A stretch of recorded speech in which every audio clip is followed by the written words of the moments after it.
But this is I literally just dropped this motor in here 2 weeks ago. And I'm waiting on the fuel system to get here. Slim, he just put a Hellcat motor in here.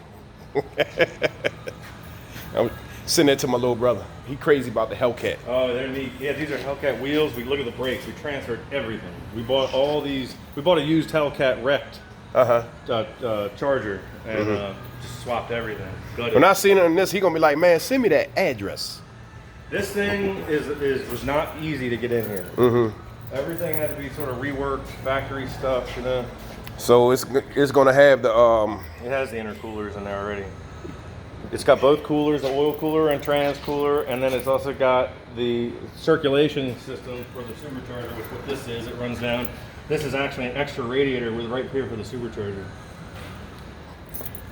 You into that stuff? Walk over there and look at that Fox body. 1,200 horsepower Fox body. 1,200 horsepower. Yeah, Good. This car came to me as a shell, empty, more empty than hers. I'm doing all the plumbing right now. I'm waiting. I got some TIG welding. My equipment for TIG welding is at home in my shop there. So I got the tubes I'm welding up at home.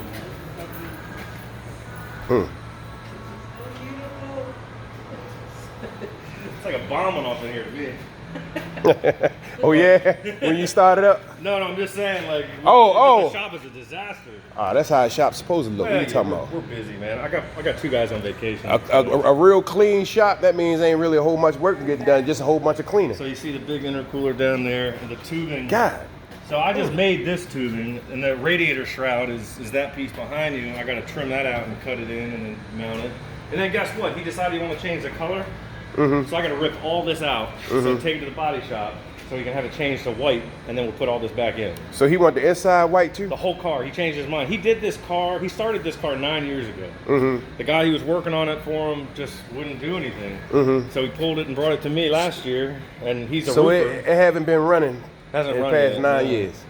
That motor's been sitting on a stand for 7.5 years.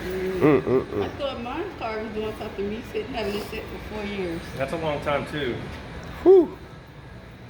But now it's not. A Hellcat and a 300. Get the hell out of here. I know my friends 2 radiators. You want to see it, huh? Yeah. See it here? See that it exists. So what you do, put your mom or your aunt in there in that driver's seat. Once you get comfortable, go out there and lay it down in first form one time. They'll be grabbing your arm. Stop! I gotta get comfortable with that first. No, yeah. You'll be fine. It's a really mild car. It's easy to drive. You'll learn by force. Yeah. Keep stalling out at the light, people blowing their horn at you. You'll learn.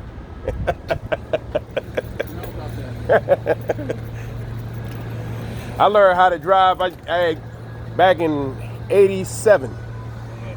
I was working for a dealership called Keogh's Mobile in Towson, Maryland. It's not there anymore, it's something else. UMBC, so I spent a lot of time at Towson. And